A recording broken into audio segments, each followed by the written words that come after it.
This is Defiance Daily Dispatches for the Defiant. Tonight, the war with Iran is entering a new phase. And not because of a major battlefield shift, but because the conflict is now spreading across the global economy, international alliances, and even American infrastructure. Iran has disrupted shipping through the Strait of Hormuz, one of the most important energy corridors on the planet. That is the narrow waterway where roughly a fifth of the world's oil supply normally passes. And now the Trump administration is scrambling to reopen it. But there's one major problem. The countries that Trump is asking for help are not exactly rushing to join the effort. Several U.S. allies have already rejected calls to send ships into the region. Others say they want to de-escalate instead of escalate. And even as the administration insists help is coming, the president refuses to say which countries are actually stepping up. Meanwhile, the conflict itself is spreading. Iranian drone attacks have now hit the critical oil infrastructure in the United Arab Emirates. Flights were temporarily suspended at Dubai International Airport after a drone incident sparked a fire near the airport. And cybersecurity officials now warn the war may also be expanding into the digital battlefield. A major U.S. medical technology company has been hit by what experts say could be the most significant wartime cyber attack against an American firm to date. Now, all of this comes as the administration is also escalating its rhetoric here at home. Over the weekend, Trump threatened criminal charges against U.S. news organizations covering the war, suggesting that individuals who don't cover it favorably, who report the things the president doesn't want, are guilty of treason, a crime punishable by death. And the FCC chairman is now suggesting that broadcasters could lose their licenses over reporting the administration claims is distorted. So tonight, we are looking at three major questions. First, why America's allies are refusing Trump's call to help reopen the Strait of Hormuz. Second, how Iran is expanding its retaliation across the region and potentially into the United States. And third, what this conflict could look like if cyber attacks become part of the battlefield. We will be joined today by former FBI Special Agent Asha Rangappa to break down what these developments mean from a national security and intelligence perspective. This is Defiance Daily Dispatches for the Defiant. Before we dive in to today's biggest headlines, one quick note from the Department of Homeland Security, a breaking news item. NBC News reports that Border Patrol Commander Gregory Bovino will retire at the end of the month. Officials say he was already eligible for retirement and was about a year away from the agency's mandatory retirement age. His departure follows a very turbulent period inside the agency. NBC News previously reported that internal emails showed Bovino expressing frustration last fall when he was directed to carry out what officials described as targeted arrests in Chicago, rather than what he called full-scale immigration enforcement. Of course, Bovino was famously known for the operation in Minnesota, where he developed a reputation of looking like, in the words of others, a fascist hardliner. We'll talk about that in a few moments. But first, we begin tonight with a development tied directly to the war with Iran, but unfolding here at home. Over the weekend, Trump and members of his administration escalated a series of threats against American news organizations over their coverage of the conflict. In a 400-word Truth Social post, Donald Trump accused major U.S. media outlets of coordinating with Iran to spread disinformation about the war. But he went further than that, suggesting that those outlets could face criminal charges for their coverage of the war. Quote, "The story was knowingly fake," Donald Trump wrote on Truth Social about a story regarding Iran kamikaze drones and boats.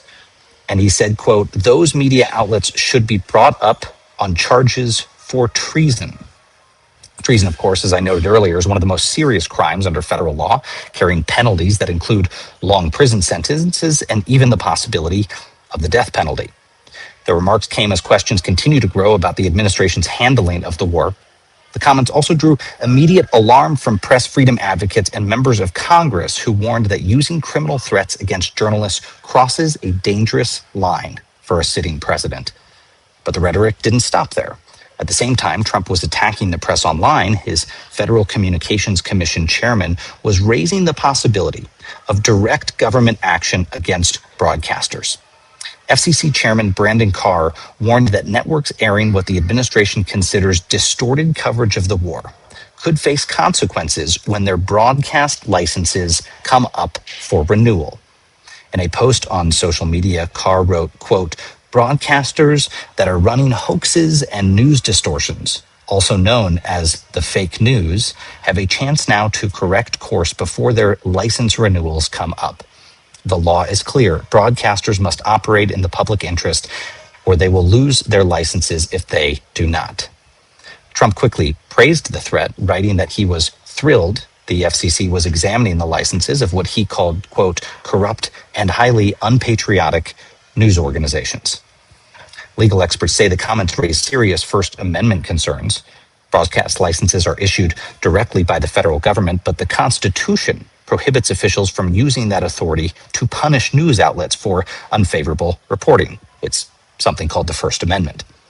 Still, the pressure campaign against the media has continued to intensify as the war enters its third week.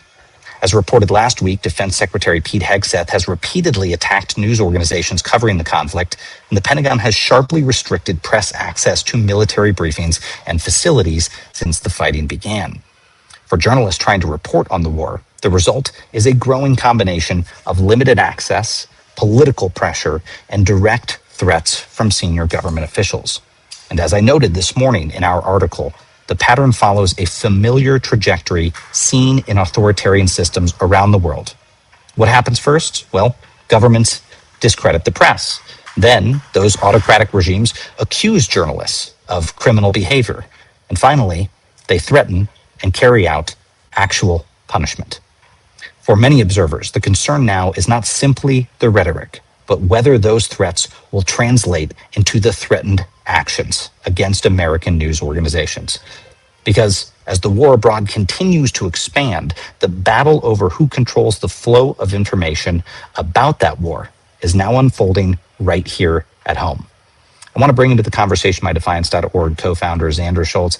Xander, it really struck me this weekend when I saw those posts from the FCC chair and Donald Trump that this was some of the most brazen attacks that we have seen on the First Amendment.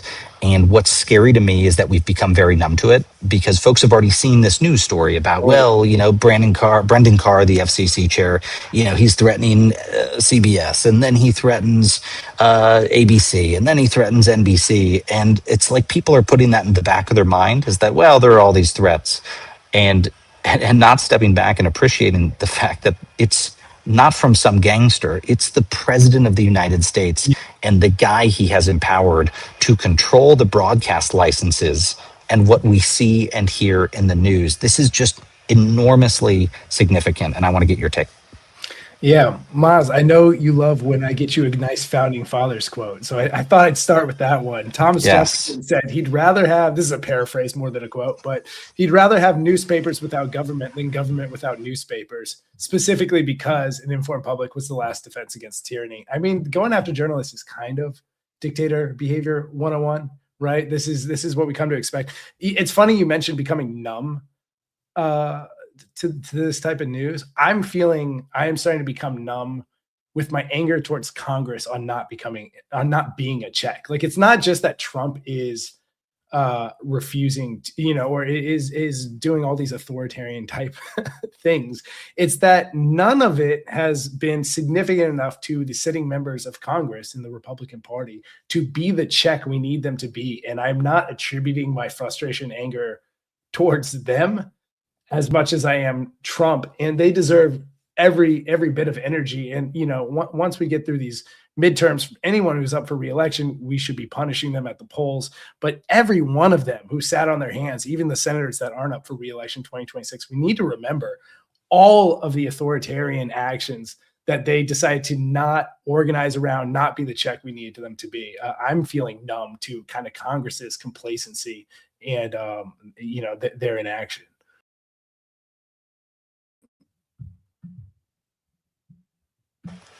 Sorry, I was muted. This would be the branch of government, Xander, that is supposed to be closest to the people. That's how Jefferson and others envisioned the Congress. The body closest to the people, the most responsive to their demands. And yet, when the most identifiable right within the entire American system, the right to speak, is fundamentally threatened, we see it. You said the first, not the fifth, not the fifth. Yeah, totally. It is the amendment that around the world is also most recognized as the most American thing about our constitutional system of government. We even have allies in Western democracies like Germany who criticize the First Amendment because it makes it hard for the government to engage in regulation. You bet it does. It makes it hard for the government to curtail speech and the things that we say, even if it's objectionable. And despite the fact that it is under the greatest mortal threat that it's been in a very long time, like you said, we've got a Congress sitting on its hands. But here's the thing, Xander. The people, though, are not being quiet about it now. I would understand if a Congress was unresponsive to a people that were quiet and self-censoring. But we have seen people in the past year really stand up. It's why Defiance exists, is because people are saying, no, we're not going to allow this to happen. I wonder what your take is about, these next couple of months. I think especially with the war, as unpopular as it is, we are going to see that vocal group of Americans become a very vocal majority of Americans, starting with next week. I mean, a week from Saturday, we've got the third No Kings rally. That is going to be very big. Do you think that's going to put pressure on the midterm elections to make Congress responsive to this demand that it help protect the rights of Americans that are under siege?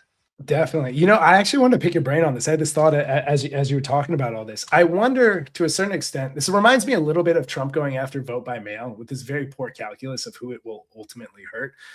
He's kind of going after these legacy media organizations that you and I have talked about a bunch of times are somewhat compromised in their ability to talk about the issues plainly and call things for how they are. They have this both sides thing that they've been doing for a while, and they've been on the decline for a while. And I wonder, with Carr behaving the way he's behaving, with the Ellisons and this acquisition of CNN, I wonder if it just accelerates the kind of fleeing of viewership from those mediums that we felt like weren't really serving people in the ways they should into shows like this, shows like, our peers, Jim Acosta and Waj and all these other folks that we've talked to.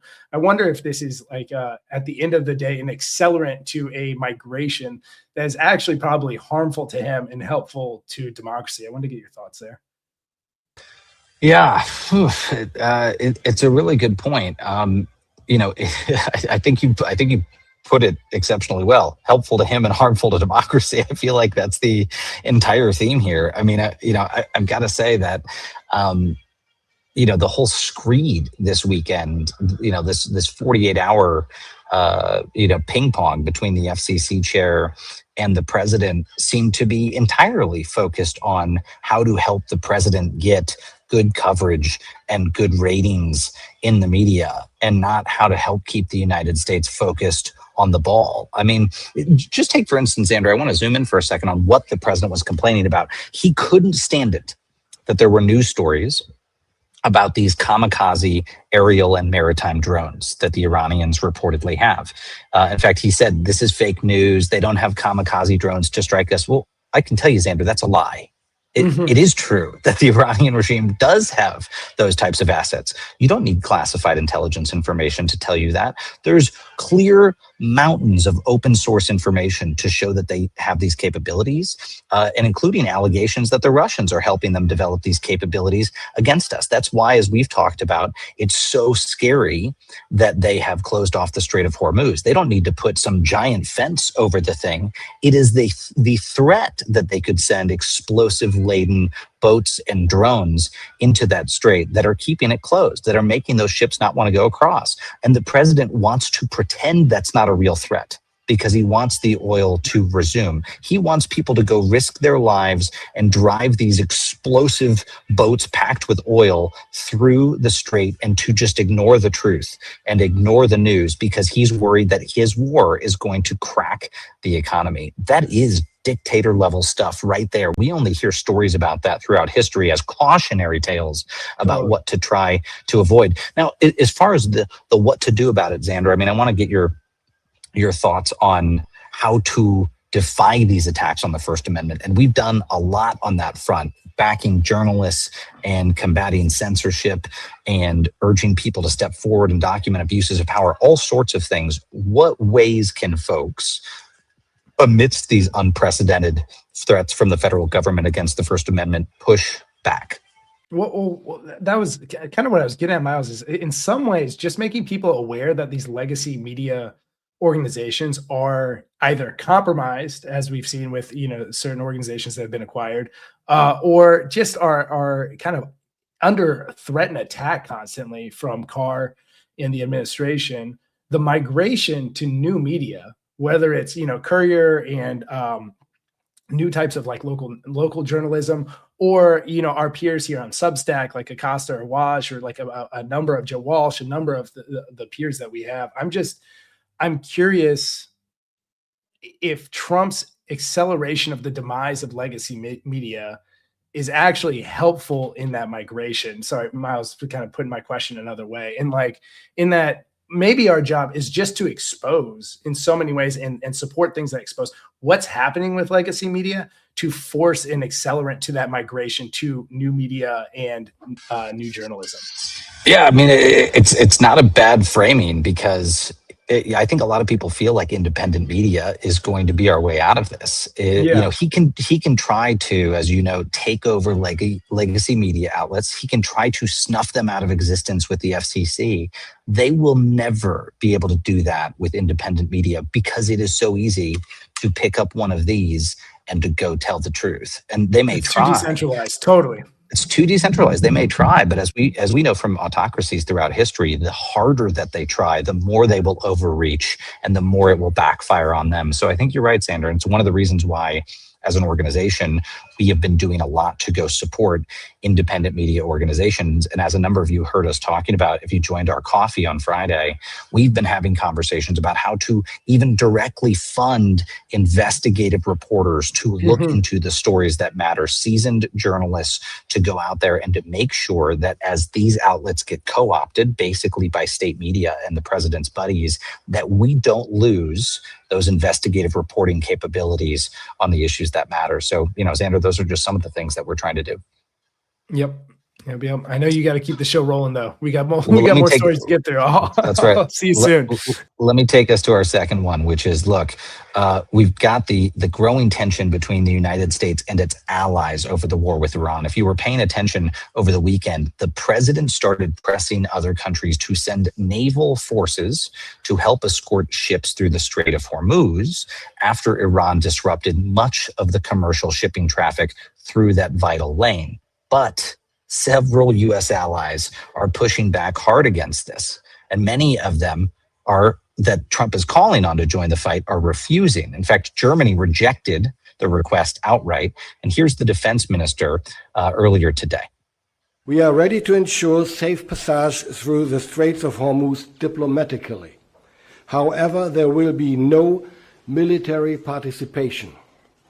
We stand by our commitments and we are fulfilling our alliance tasks, particularly on NATO's eastern flank and in the high north. What does the world expect? What does Donald Trump expect from, let's say, a handful or two handfuls of European frigates in the Strait of Hormuz that the powerful American Navy cannot accomplish there alone? That's the question I ask myself. And before we make a decision, outside of NATO territory, by the way, we would need both an international framework and a mandate from the German Bundestag. I would think about that very carefully before we take that step. And I see absolutely no reason to do so. It's not our war. We didn't start it. We want diplomatic solutions and a swift end. Now, here's the thing. Germany was not alone in declining. Already, Spain and Italy have ruled out participating in Trump's war and in this naval mission, warning that sending warships would effectively mean entering that conflict. Officials in Japan and Australia have likewise indicated they will not participate in escort operations through the Strait. And European Union Foreign Policy Chief Kaja Kallas said Monday there is currently, quote, no appetite among EU governments to expand the bloc's naval mission in the Middle East to include the Strait of Hormuz. China has taken a different approach, calling for de-escalation and urging diplomacy rather than military action. But despite the pushback, Trump has continued to pressure allies to join the effort. Speaking Monday, Trump criticized countries that declined his request for warships, arguing that the United States has spent decades protecting their security. Quote, for 40 years, we're protecting you, he raged, and you don't want to get involved in something that's very minor? Very minor. That's how he described it. Despite the numerous rebukes, Trump stated today that help was in fact on the way. We just didn't need to know about it. And we also didn't need them? Take a look. Power. Look what happened in the last 2 weeks. They weren't supposed to go after all these other countries in the Middle East. Those missiles were set to go after them. So they hit Qatar, Saudi Arabia, UAE, Bahrain, Kuwait. Nobody expected that. We were shocked. Hey, yes, please, CNN. Hey. Thank you, Mr. President. I'm not CNN, I'm Daily Wire, but thank you for the question. Numerous countries have told me they are on their way. Can you give us a hint what they are, what that entails, how soon they might be there? You mean who are the countries? Yes, sir. I'd rather not say yet, but we'll be announcing Marco Rubio and the various people that are doing that will be announcing. And I have to tell you, we have some that are really enthusiastic. They're coming already. They've already started to get there. It takes a little while to get there. It's like, in some cases, you have to travel an ocean. So it doesn't go that fast, but it'll go fast. And we have some that are fairly local that are doing it. But we'll give you a list. I don't do a hard sell on them because my attitude is we don't need anybody. We're the strongest nation in the world. We have the strongest military by far in the world. We don't need them. But it's interesting. I'm almost doing it in some cases, not because we need them, but because I want to find out how they react. Because I've been saying for years that if we ever did need them, they won't be there. Not all of them, but they won't be there. I was very surprised with the United Kingdom. Very surprised with the United Kingdom. Well, Trump has also warned that NATO itself could face what he called, quote, a very bad future if allies refuse to assist in reopening the strait. For now, however, many of Washington's closest partners appear reluctant to be drawn into another Middle East war. I'm going to bring Xander Schultz back into the conversation. Xander, the NATO threat on the heels of what we saw in Greenland, I think, set off alarm bells in Europe. I mean, the president is basically saying, I'm going to cut you off, NATO, or I'm going to break NATO if you don't come participate in this conflict. For anyone who thought that the threats to the alliance from within the alliance had passed with the Greenland thing being put on hold, I think they're wrong, because here's one more example where Trump is trying to coerce allies to go to join him in a war of choice, and I see it as a grave threat to the alliance. Miles, can we even call them allies anymore? Like, are we allies with these countries? Because I feel like he's effectively demoted our relationship with them into like transactional partnerships at best, right? Like it's from issue to issue. Maybe we'll team up, maybe we won't, but it's hard to like actually feel like you're allies with us if, to your point, we're threatening taking over one of some of your land. We are squeezing you as trade partners with these high tariffs and trying to get as much value as we can, at least according to Trump, out of them. Threats to leave NATO. So I think one, it's hard for them probably to feel like we are allies versus just a superpower to be reckoned with and to do kind of math from activity to activity on if they should or should not support us. Also, it's harder, and this is probably, I imagine for you, this is the bigger heartbreak. It's hard to know what America is about right now, too. Like, who are you partnering with? Because are you partnering with someone who stands for democracy? It's hard to say that when you're saying that with this regime change, but then you also launch a board of truth, MBS, say like and all the, Bibi and all these other authoritarian type figures. So it's also hard to know how much you want to, support us, increase our power across any issue if the direction and our ethics and morals are kind of up in the air as to like who we are. Yeah, I think it bears reminding people that this is what happens when we lose our allies. Yeah. We have literally fewer countries that are willing to defend us, that are willing to defend our actions in the world, that are willing to protect Americans, that are willing to protect our economic interests. Our allies are literally abandoning us in droves. Mm-hmm. And you can't blame them because they weren't consulted. They were just completely berated.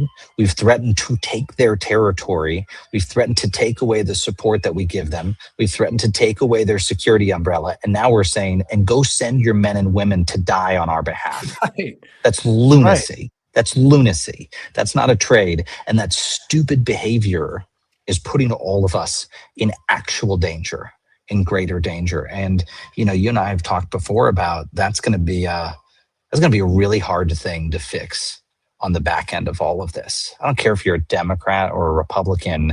It is a fact that right now our closest friends in the world, at best, are deeply annoyed by us and at worst hate us now. Mm-hmm. Because we have spent more time investing in our adversaries who want to kill us than our friends who've wanted to protect us. Fixing that relationship will be the work of a generation. And that's in the best case scenario. So, and look, I hope that's something that people also realize going into November. Yeah, we need to have an overwhelming victory with the type of people that can reaffirm who America is in the world and what our values are in a indisputable way, so that time you're talking about, the time between whenever that next governing group claims power and our relationships are restored, is shortened. We need to be clear about who we are, and honestly, that's on us. A lot of that work happens at the midterms.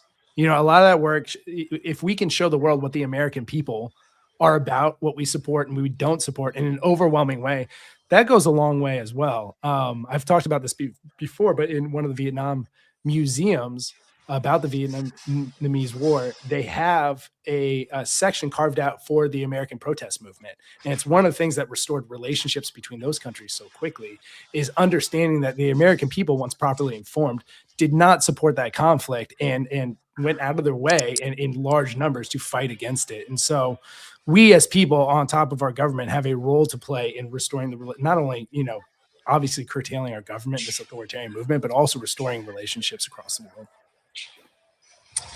Well, Xander, I'm going to take us into the final story of the day before we welcome our guest, and that is the fact that the conflict is expanding across the region. This is something that the Trump administration says they were surprised by. They didn't think that in attacking Iran that the conflict would spill outside of its borders. Again, yet another thing that would have been foreseeable and is indeed happening. In fact, Iran has launched a series of drone attacks targeting infrastructure in the United Arab Emirates. A drone strike hit the major oil storage and industrial hub at the port of Fujairah, triggering a fire at one of the region's largest energy facilities. Another drone-related incident sparked a fire near Dubai International Airport, forcing a temporary suspension of flights at one of the busiest international airports in the world. Now, UAE officials say that their air defense intercepted 6 ballistic missiles and more than 20 drones in the latest wave of attacks, but retaliation may also be reaching the United States. U.S. officials say a cyber attack against a Michigan-based medical device company called Stryker may be the most significant wartime cyber attack against a U.S. company in history. The breach forced tens of thousands of employees offline and disrupted internal systems used across the company's global network. Some hospitals temporarily paused the use of a system that allows paramedics to transmit patient vital signs directly to emergency rooms. Security experts say the attack shows how Iran may expand the conflict beyond the battlefield using cyber operations. As one former U.S. cybersecurity official put it, this is the first major conflict where cyber and traditional military operations are unfolding together on both sides. Cybersecurity analysts say operations like this require little infrastructure, sometimes nothing more than a laptop and an internet connection. I'm going to bring Xander Schultz back into the conversation. Xander, the medical device company thing may not sound significant to people. First, I'll say this is a huge company, but second, usually in a situation like this, you take hostages. In other words, you're not going after the biggest thing you could go after, but you're taking hostages to prove that you can take them. This seems to me, it's more than a shot across the bow. I mean, it's a shot at the bow, but it's, to me, suggesting that Iranian cyber warriors can do much more, which I know that they can, and is a warning sign to the United States, and an alarming one, because there is no system that's not dependent on the cyber nexus, and this could get a lot more dangerous, and it could happen very quickly. Yeah, I'd love to pick your brain on this, Miles, because look, you've sat in kind of this seat where you were forced to think about how to protect the homeland. It seems to me, as a novice on that subject, that right now is a particularly hard time to figure that out, between kind of drones and low-cost tech that even the battlefield a little bit, to AI and the new tools around cyber warfare. Am I right in that assumption, Miles, that it's a particularly challenging time to defend the nation? Yeah, I mean, very much so. I would say that, look, there are two things that matter when it comes to our cyber defenses, especially in wartime: attribution and consequences. You have to be able to know who has hit you if you want to deliver consequences to deter future action. The problem here is attribution is really hard to do in cyberspace. We do not know definitively who hit this company, Stryker. And that makes it all the more frustrating, because we don't know exactly who to hit back or who to go after. Now, I'm sure those efforts are underway to determine whether it was Iranian cyber hacktivists, whether it was state-sponsored, whether it was some other third party, and to try to go after their networks. But this allows the adversary to gain an advantage. And I think the thing that people have been really afraid of over the years, Xander, is industrial control systems, water systems in the United States, electricity, these critical systems that, look, if taken down in a major city, could cause complete and total chaos. And we know that a number of our foreign adversaries have that ability. We have found them on our networks. Here's what's especially worrying: the adversaries who have most infiltrated our networks in this country are some of Iran's closest allies: Chinese, the Russians, who've developed deeper and deeper relations with the Iranians over the past 10 years. Now, are the Chinese going to risk their relationship with the United States by helping Iranian cyber operatives shut down American critical infrastructure? Probably not. But it doesn't give me a lot of confidence, Xander. Our allies are abandoning us. Right now, Iran's allies are not abandoning them. That's something to think about. I want to bring into the conversation our guest here today, Asha Rangappa. I'm sure you've seen her before. She's someone who regularly delivers a masterclass in national security policy and geopolitics. She's a former FBI special agent, and fortunately, at least for the students at Yale's Jackson School of Global Affairs, a senior lecturer who is regularly delivering that masterclass over there at Yale. Asha, welcome to the conversation. Hi, Miles. Thanks for having me. Hey, Asha.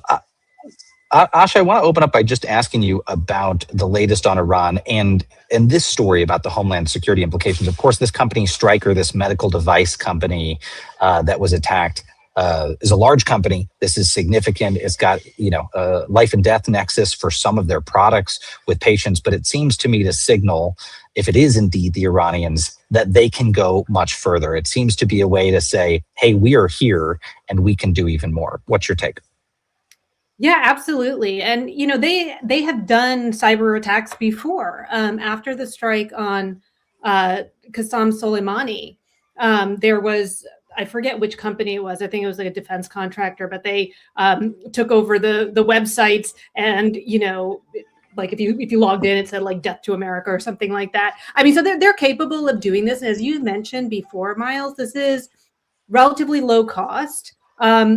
And the important thing with cyber attacks in this day and age is they're not limited to, as we're seeing now, like military targets or something. I mean, they can hit very critical entities, companies, even critical infrastructure. I mean, normally states wouldn't go, would be reluctant to do that because that would amount to being an act of war. But at this point, we're already at war. So what is the deterrent for them to not do that? Asha, we were talking earlier about our loss of allies in the Strait of Hormuz and their refusal to, support Trump's request. I wonder, as a, former FBI agent, what else are we missing as we've lost these alliances? What about your previous job, or whoever sits in that seat now? Their job is infinitely harder because of this disintegration of our alliances. Well, we've broken the entire intelligence cycle, basically. The FBI is responsible for counterintelligence operations within the United States, which means that we monitor foreign intelligence activity here, including Iranian foreign intelligence. Part of that is not only monitoring what they're up to, which could be, nefarious activities or state-sponsored terrorism, but also to be able to understand who their sources are so that we can recruit them, potentially flip them, and then get insight into what they are planning. That is, when it comes to a country like Iran, the counterintelligence and counterterrorism go hand in hand. And what you want is to be able to get intelligence that allows you to be what is called left of boom, which means that you're able to intercept and understand what is in the works before something blows up, or in the case of a cyber attack, something gets attacked. We have now decimated practically our entire counterintelligence capability, right? I mean, senior FBI agents have been fired, they've resigned. People who are left are being assigned to do immigration or, serve search warrants in Fulton County or whatever they're doing. This is not what agents do. And Kash Patel, he's trying to, what is he focusing on? He is focusing on bringing in UFC fighters to Quantico to teach them, defensive tactics. It's a clown show. That's literally the word that's used by the people that are in there. They say, Asha, it's an even bigger clown show on the inside than it looks like from the outside. Asha, give people a sense of how much some of those law enforcement and intelligence alliances matter, because another underreported story here is a lot of our allies are pulling back in that engagement. And it's very tough to measure. It's tough to say, did a country not share something that you would have expected them to share? But even during the boat strikes in the Caribbean, which continue, our allies in the UK and elsewhere said they would no longer be sharing intelligence with us that might involve those regions and those types of activities. We've seen countries do more of that in the wake of the threats we made against Greenland, is to sort of freeze or cool off intelligence and law enforcement exchanges with the United States. How much does that matter? Why should people be worried about that and thinking about that? People should be very worried about that. Miles, as you know, the primary concern when it comes to intelligence and sharing intelligence is protecting your sources and methods. And I think you all were discussing earlier, who are our allies now? Are we actually allies? If you are actually worried about a partner being trustworthy, then sharing intelligence holds the potential to expose your sources and methods. If you and we've seen this with Donald Trump from the beginning of his first administration. He plays fast and loose with intelligence, and now, that was I think an administration that was sort of working mostly normally. Now you have people who, are, I don't even know who they might be communicating with behind the scenes. So these people, these other partners with whom we would be sharing intelligence are understandably, I think, reticent to share that. And I think people underestimate the extent to which we rely on that sharing of information to, understand the threats against us, to validate our own intelligence that we're getting. When I did counterintelligence, I regularly liaised with our Five Eyes partners. Those are the English-speaking countries with whom we've always had very close partnerships. So if they're not sharing intelligence with us during a wartime situation, that is very, very bad for us. Oh, Xander, you're on mute. Yeah, I can't hear Xander. Dang, I was on a nice streak of not being on mute live for a while. It's all right. We're gonna have to. Happens constant. It's way worse as Asha can vouch. It's way worse when you're on broadcast and you decide to do it. You're like on NBC or CNN. You're like, I'm just gonna mute because someone's loud in the background, and then they go to you and there's like 1.5 million people on, and you're not communicating. It's a total disaster when that happens. You get a mulligan here, Xander. Don't worry, gang. At least our audience knows we're not scripted and carefully planned by some higher power. We are just who we are. Asha, I was saying, this whole thing, Defiance, we started to help people understand what they can do about the growing threat of authoritarianism. And we've done many things to address many of the threats, including organizing DAs to prosecute ICE agents, including protecting the vote. What do you think? I want you to put you on your thinking cap. We're in front of the whiteboard. What should we be thinking about funding, building as civil society, as nonprofits, as kind of third rail institutions? What can be stood up? What should be stood up? What should be built? How should we be organizing to address this critical moment in our country? Oh my gosh, I think it really depends on like what phase we're talking about, right? So obviously in the immediate short term, I mean, I think there's mobilizing not only for November, but protests, getting out, in communities like we've seen in Minneapolis. For the long term, I think you both were talking earlier about how it's going to take generations to correct for this. I think you were talking about in the context of DOD. Right. But I mean, this is going to be a long-term project. Like we're going to have some sort of reconstruction after this. And, I'm not sure. I mean, I know there are people thinking about this now, but eventually there will be, I'm hoping, kind of connected network of organizations and people that are looking ahead to what that is going to look like. And I think they're going to need support. And of course, in the medium term, I would definitely say that the lawyers who are on the front lines of a lot of things right now need support, because the big law firms have really not stepped up to this moment. They've caved. Mm-hmm. But we have seen that the lower courts, if not the Supreme Court, has been an institution that I think has largely done really well in pushing back. And so, supporting the lawyers that are bringing these cases is really important as well.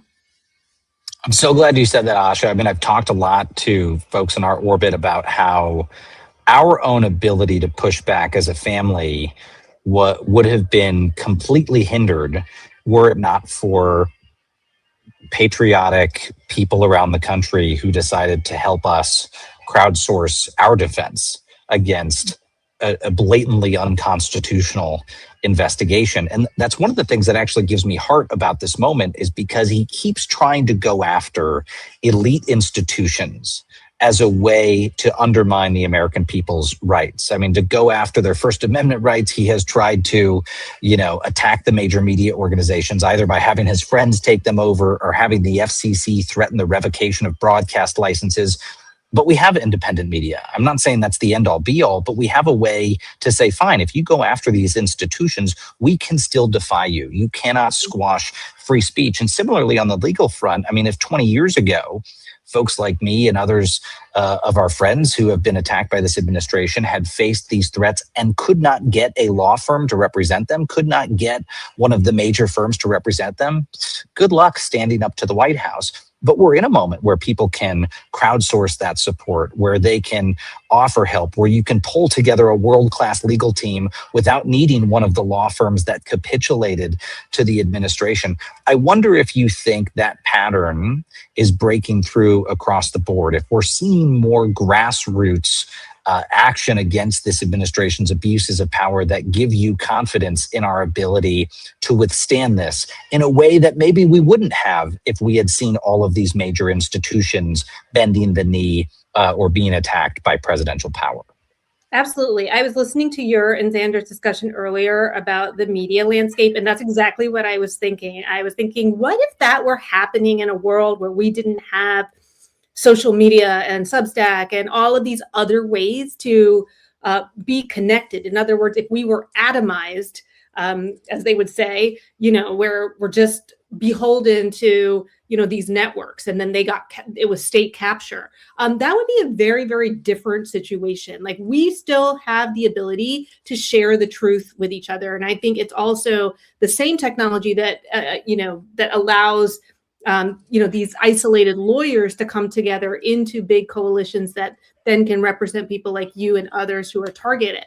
I will also add, in terms of the support, though, Miles, that I think we should also be voting with our pocketbooks, I guess, when there are big companies that are willing to stand up to this administration. And I'm thinking right here about Anthropic, which I think that, to me, that's like a good, I don't know if it's a full shift or anything, but I think it represents something, that this is a major tech company that's willing to push back, and they are represented by a large law firm that is now willing to put its name on something that is going against this administration. So I canceled my OpenAI subscription. I'm going to switch to Claude. There are small ways. The water's warm. Come over to Claude Land. It's great. I am.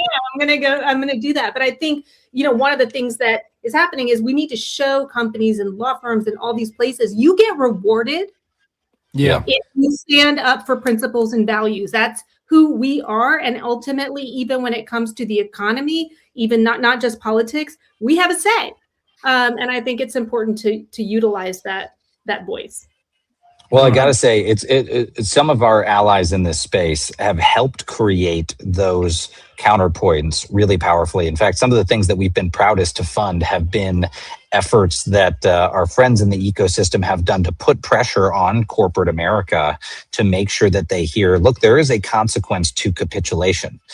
There's not just a consequence if you refuse to bow the knee to Donald Trump. There's a consequence to capitulating to Donald Trump, and making sure they hear that. And we had our friend Scott Galloway on the other week, Asha, and his whole resist and unsubscribe effort, I feel like that is a growing movement in this country, and one that has a real impact. I mean, I think OpenAI has already felt that hit.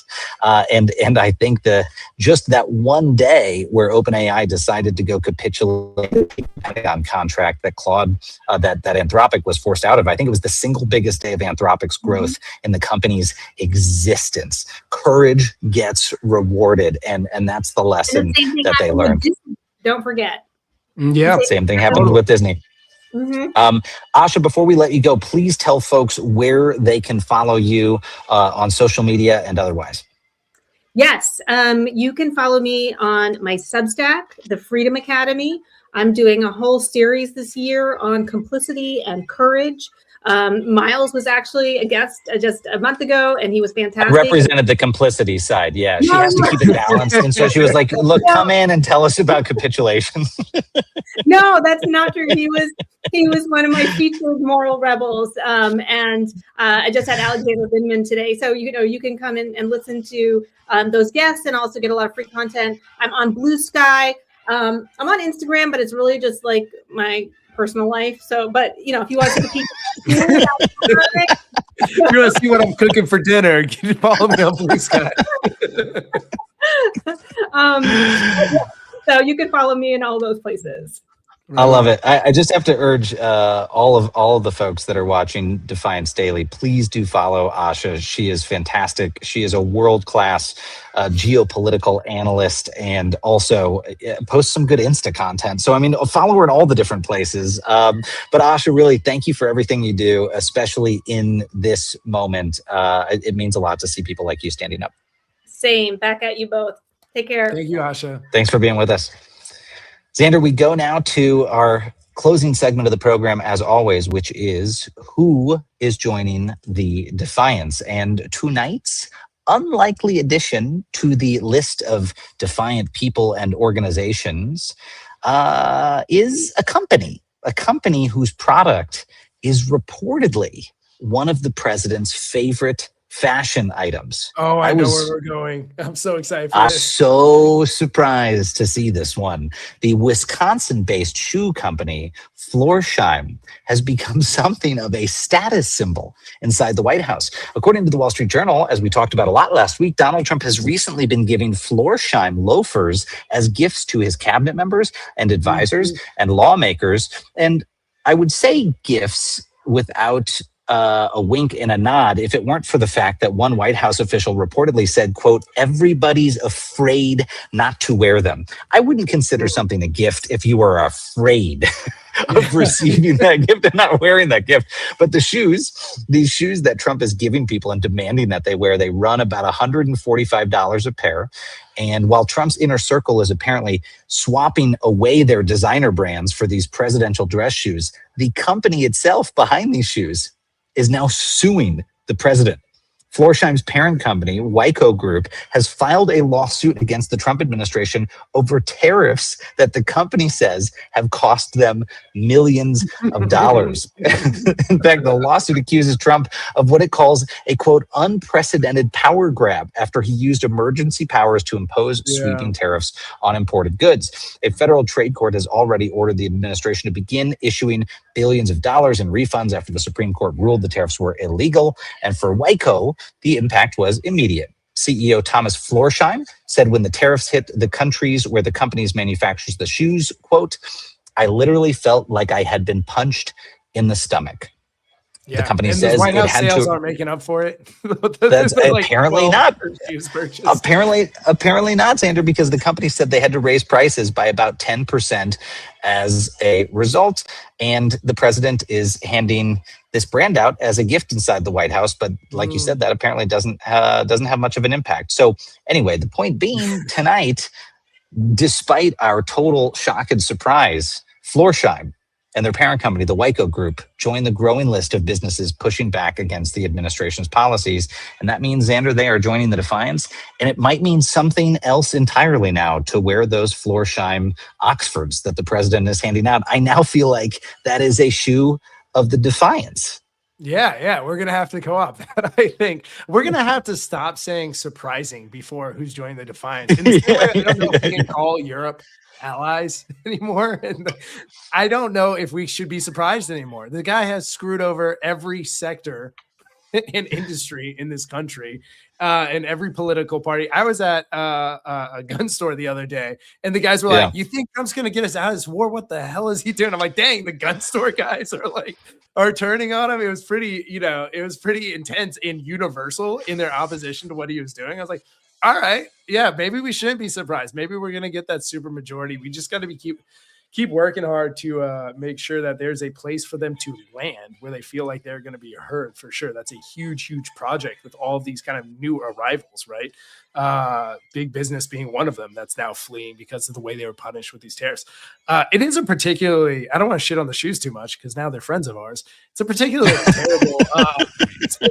terrible, like, as far as like authoritarians that force you to do a thing with your outfit, it's one of my least favorite. I think I would rather have a Stalin mustache or one of those Mao suits than these shiny shoes that he's forcing everyone to wear. But yeah, whatever. Shout out to Florsheim. I shouldn't disparage you. You're part of our crew now. I mean, also a very unexpected turn of events. The week after everyone's talking about how these are the shoes he is gifting, they say, nah, we're going to sue the administration. You think we could do a co-brand with them? Better. You think we can do? I think they'd be into we like should at least consider a collab. Yeah, we should consider a collab. Well, look, I'll say this, folks. This is all the time we have for the day. We don't have time for questions. We're going to make it up for you later in the week. I have got to get out of this this palace that I've moved into. Clearly, as Xander knows, I've taken one of Saddam's palaces in Iraq just so I can be closer to the war front. But just get closer to corruption, just to feel it in your bones. Yeah. This is the Defiance.org funded palace that we operate out of right now. I do have to say this. I urge folks, you should join us this Wednesday at 5 p.m. Eastern. You should join us tomorrow. You should join us every day of the week for Defiance Daily. But this Wednesday for our weekly mission brief, I'm pretty sure we have a twofer. I'm pretty sure we have two big actions that we're going to be promoting this Wednesday to push back against presidential abuses of power. And if you're joining us for the first time, that is what Defiance is all about. We don't just talk about the news. We don't just talk about the things affecting our democracy. We do something about them every single week as a club for courageous Americans. So we're really excited to announce our actions this week on Wednesday. So So join us. You can sign up for free to follow us at defiance.org or on Substack at defiance.news. And I'll just say a big thank you to everyone inside the club and everyone who is joining us today. And Xander, we'll see folks tomorrow at 5 p.m. Eastern right here on Defiance Daily. Until then, friends, stay loud, stay brave, and stay together.